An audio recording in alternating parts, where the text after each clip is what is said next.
2025년 봄 워싱턴 DC 펜타곤 인근의 국방청 건물에서 열린 회의실 안. 나는 똑바로 앉아 프리젠테이션 화면을 바라보며 생각에 잠겨 있었다. 내 이름은 데니얼 크로포드. CIA 정보 분석관으로 시작해 미 국방부 방산전략실장으로 30년을 일해온, 말하자면 아시아 태평양 지역 무기 외교의 산증인이었다. 나는 누구보다 한국을 잘 안다고 자부했다.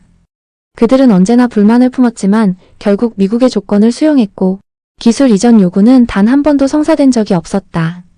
우리는 그것을 승리라고 불렀다. 보잉사는 한국의 조기경보통제기를 제안했다. 값은 무려 3조 원, 타국에 판매한 가격보다 3배 이상 높았다. 기술 이전은 불가능하며 부품 정비와 교체 역시 전량 미국 본토에서만 가능. 누가 보아도 터무니없는 조건이었지만 회의실 안의 모든 이들은 고개를 끄덕이고 있었다.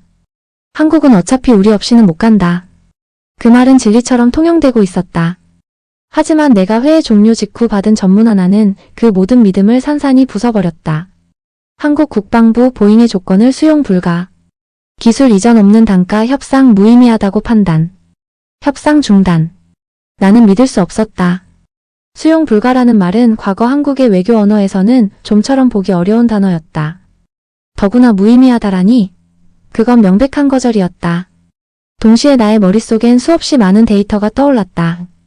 KF-21 개발, 국산 잠수함 시스템, 자주포와 대공방어망에 이르기까지 그동안 한국이 미세하게 쌓아온 국방 독립의 퍼즐들이 마침내 완성되어 가고 있다는 증거였던 것이다. 회의실로 돌아가 다시 자리에 앉았을 때 내 앞에 동료는 농담처럼 말했다.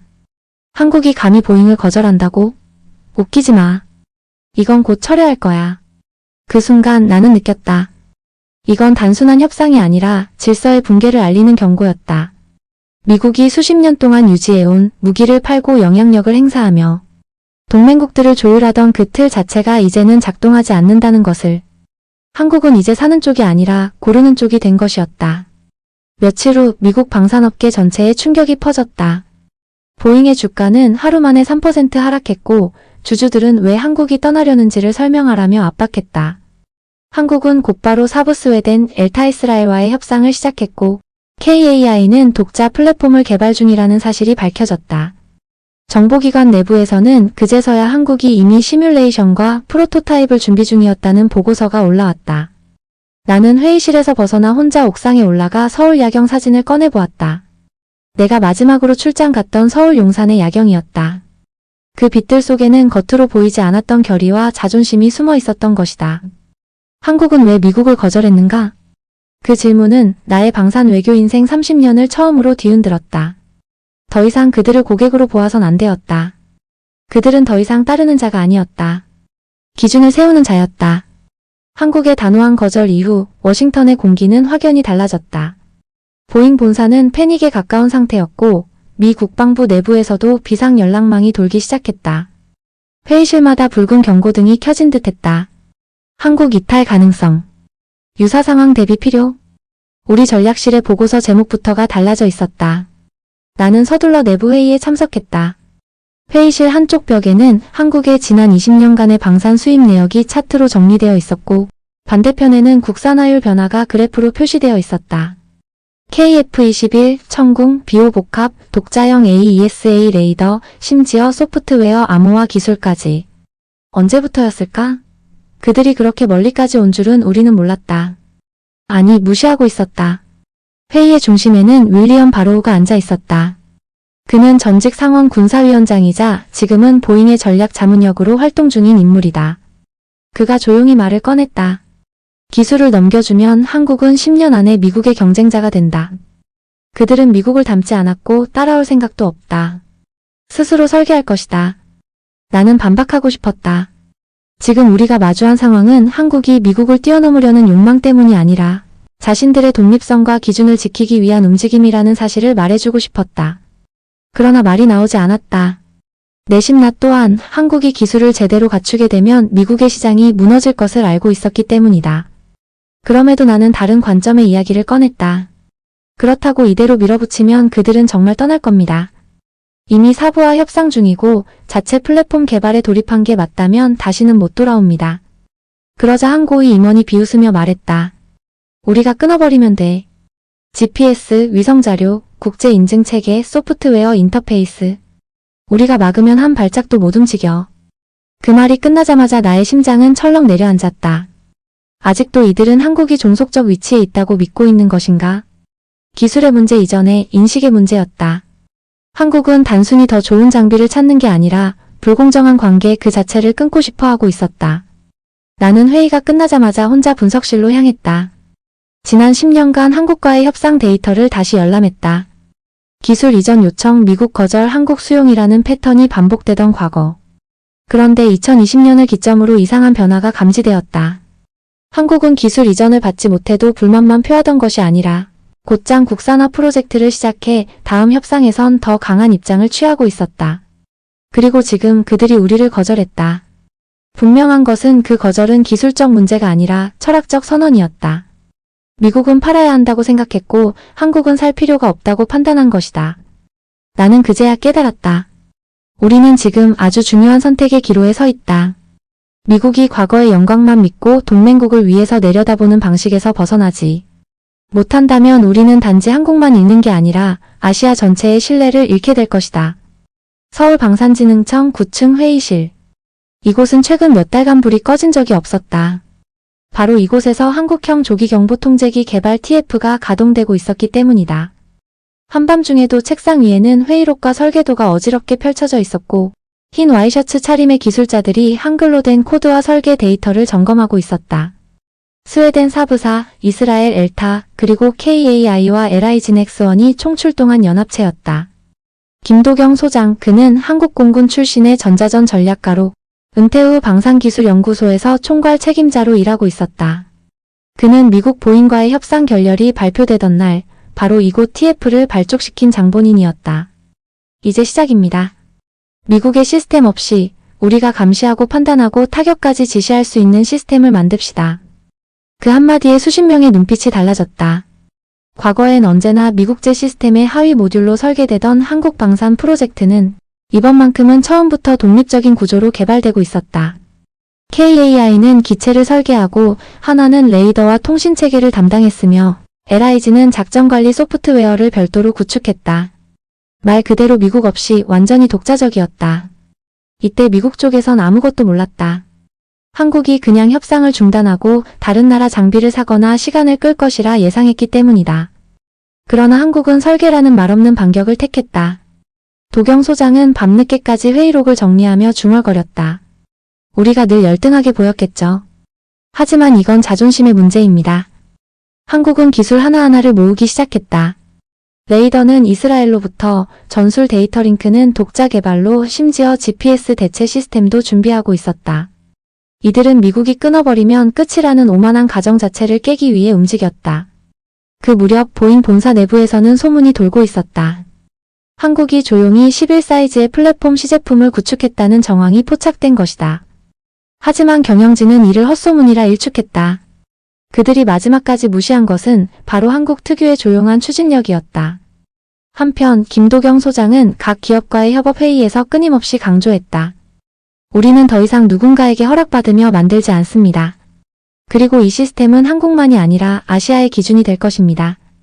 이 말은 단순한 기술 독립선언이 아니었다. 이는 질서의 재편, 즉 미국만이 기술의 기준을 정한다는 세계적 구조를 뒤흔드는 것이었다. 그리고 이 조용한 전환의 시작점이 보잉의 오만함과 한국의 거절이었다. 미국 국방부는 처음엔 믿지 않았다. 한국이 조기경보통제기를 자체 개발하고 있다는 보고는 정보자산이 아닌 단순 외교 루트를 통해 전해졌고 우리는 그것을 외교적 압박용 카드쯤으로 여겼다. 하지만 단 2개월 만에 현실은 생각보다 훨씬 빠르게 다가왔다. CIA 아시아 분석국이 확보한 위성사진엔 충청남도의 모 비행장 활주로에 이상한 기체가 포착되어 있었다. 미확인 항공체였다. 분석을 요청하자 젊은 요원이 입을 떼었다. 길이 30m 쌍발 엔진 레이더돔은 후방에 장착. 조기경보통제기 형태가 분명합니다. 내 심장은 순간 멎는 줄 알았다. 설마 했다. 진짜였단 말인가? 보잉 본사에서도 같은 시각 회의가 열렸다. 부회장 브래드 슈필버그는 참담한 표정으로 보고서를 꺼냈다.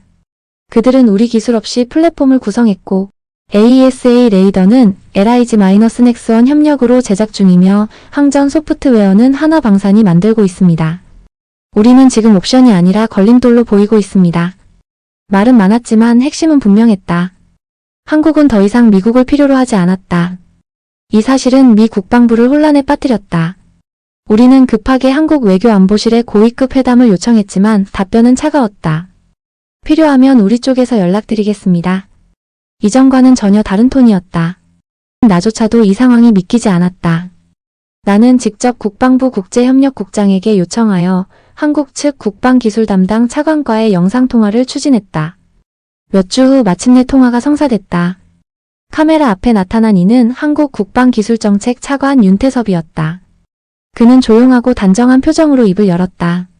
저희는 더 이상 무기를 구매하는 나라가 아닙니다. 함께 설계하고 함께 기준을 만드는 나라가 되고 싶습니다. 그 말에 나는 순간 할 말을 잃었다. 그가 내뱉은 짧은 문장은 지난 50년간의 미마이너스한 무기외교의 체계를 부정하는 선언과도 같았다. 그러니까 미국과는 더 이상 거래하지 않겠다는 뜻입니까? 그건 미국의 태도에 달려 있습니다. 저희는 이제 조건 없는 동맹이 아닙니다. 기술도 정보도 신뢰도 상호적인 관계 속에서만 작동합니다. 그의 말은 마치 칼날 같았다. 부드럽지만 뼛속까지 베어들었다. 우리가 오래도록 우방국이라 불렀던 한국은 이제 자립과 대등을 요구하고 있었다. 회의를 마치고 사무실로 돌아온 나는 책상 위에 놓인 오래된 보고서를 꺼냈다. 1995년 한미 군사협력 이행 로드맵. 거기엔 이런 문장이 있었다. 한국은 전략적 기술 동맹국이 아닌 구매 우선 대상국으로 간주한다. 그때는 당연한 문장이었다. 하지만 지금은 그 문장 하나가 우리의 오만과 착각을 그대로 보여주고 있었다. 2025년 10월 아시아태평양 방산포럼 APDF이 서울에서 열렸다. 과거에는 미국이 늘 중심이었고 우리는 최첨단 기술과 자금, 동맹이라는 명분으로 무대의 주인공이었다. 하지만 이번에는 달랐다. 부스의 중심에는 한국의 신형 조기 경보 통제기 실물이 전시되어 있었고 주변엔 태국, 인도네시아, UAE, 심지어 터키와 브라질 대표단까지 한국 담당 기술자들과 활발히 대화를 나누고 있었다. 나는 보잉의 대표 자격으로 행사에 참석했다. 하지만 시선을 끄는 것은 단 한 명도 없었다. 우리가 준비한 신형 항공 플랫폼은 예산 대비 비효율적이라는 평을 받았고 우리의 자료는 한국과의 실패한 협상으로 그저 미국의 기술 독점은 끝났다는 상징처럼 보였다. 그날 오후 비공식 세션이 끝난 뒤 나는 한국국방기술연구원장 김도경 박사를 우연히 마주쳤다. 그는 익숙한 얼굴이었지만 이제는 더 강인해진 눈빛과 함께 말했다. 데니얼 씨, 오랜만입니다. 우리가 미 공군 장비 매뉴얼의 메이드 인 USA 대신 이제는 러퍼 2K-DOC라 적을 날이 멀지 않았습니다. 그 말은 농담처럼 들렸지만 절대 가볍지 않았다. 나는 조심스레 물었다. 우리를 정말 배제하려는 겁니까? 김 박사는 고개를 저었다. 배제라기보다는 우리가 이제 선택할 수 있는 입장이 되었다는 겁니다. 당신들은 항상 우리에게 없으면 못 만든다고 했죠. 그런데 우린 지금 있어도 굳이 안 산다는 걸 보여주고 있는 중입니다. 그 순간 나는 보잉 내부에서 무시되던 한 보고서를 떠올렸다. 몇 달 전 한 신입 분석가가 작성한 내용이었다. 한국은 미국산 무기가 필요해서 사는 것이 아니라 그들의 체계 속에서 생존하기 위해 사는 것이다. 그러나 생존 방식이 바뀌는 순간 미국의 시스템은 선택지가 아니라 장애물이 된다. 당시 그 보고서는 감정적인 과잉 해석이라는 이유로 폐기되었다. 하지만 지금 와서 보면 가장 정확한 진단이었다. 행사 마지막 날 나는 김 박사와 함께 커피를 마시며 마지막으로 물었다. 미국은 뭘 잃은 겁니까? 그는 잠시 생각하더니 말했다. 우방을 잃은 게 아니라 신뢰를 잃은 겁니다.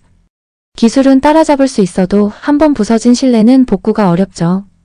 그 말을 듣고도 나는 아무 말도 할 수 없었다. 돌아오는 비행기 안에서 창 밖을 내다보며 생각했다. 우리는 과연 지금까지 무엇을 팔아왔던 걸까? 무기였을까 아니면 지배였을까? 그리고 그 지배가 끝났다는 것을 이제야 인정할 수밖에 없었다. 보잉 본사 시애틀. 회의실은 침묵으로 가득 찼다. 경영진과 기술진, 심지어 정부 파견자들까지 얼굴이 굳어 있었다. 방산사업부가 제출한 내부 보고서에는 적나라한 문장 하나가 큼지막하게 적혀 있었다. 한국의 독자체계 등장 이후 아시아 시장에서의 미국산 조기경보체계 수출 가능성 67% 감소 예상. 누구도 말하지 않았지만 모두가 알고 있었다. 이건 단순한 수출 감소가 아니라 패권의 구조가 무너지고 있다는 징후였다. 그날 오후 나는 백악관 국가안보실 보좌관에게 호출되었다. 방산 분야 최고참 중 하나로서 나는 다시 한번 한국을 이야기해야만 했다. 데니얼, 한국이 만든 시스템을 우리 동맹국들이 진지하게 도입하려 하고 있어요. 일본, 호주, 대만까지도. 도대체 무슨 일이 벌어진 겁니까? 나는 숨을 깊게 들이쉬고 천천히 설명했다. 한국은 더 이상 미국의 기준 아래 머물지 않는다는 것. 이제는 자체 기준을 만들고 다른 나라들에게 그 기준을 제공하려 한다는 것. 그것이 기술 독립을 넘어선 전략 독립이라는 것을. 우리는 그들을 도와준 줄 알았지만 사실은 지배하고 있었던 겁니다. 그걸 한국이 알아차렸고 이젠 그만두겠다는 거죠. 보좌관은 고개를 숙이며 중얼거렸다. 그리고 우리는 그걸 너무 늦게 깨달은 거군요. 며칠 뒤 뉴스는 전 세계를 뒤흔드는 보도를 내놓았다. 한국 정부가 공식적으로 K-AEW 즉 코리언 에본 얼리 워닝 시스템의 초기 양산을 승인하고 동남아와 중동 국가의 수출 협의를 진행 중이라는 발표였다. 이는 곧 한국이 미국 없이도 세계 방산 시장에서 플랫폼을 수출할 수 있다는 최초의 선언이었다. 그날 보잉 주가는 11% 폭락했다. 투자자들은 충격을 받았고 내부에서는 구조조정 논의가 시작됐다. 방산 부문 분할 매각설까지 흘러나오기 시작했다. 한편 서울국방기술연구원에서는 김도경 소장이 기자회견에서 이렇게 선언했다. 우리는 더 이상 기술을 수입하지 않습니다. 우리가 직접 설계하고 우리가 결정하며 우리가 기준이 되는 세상을 만들겠습니다. 이것이 조용한 혁명이며 기술의 주권입니다. 그리고 그 선언문 뒤에는 한미동맹은 변함없지만 상호 존중의 시대를 요구한다는 문장이 덧붙여져 있었다. 한국은 동맹을 끄는 것이 아니었다. 단지 굴종을 거부했을 뿐이었다.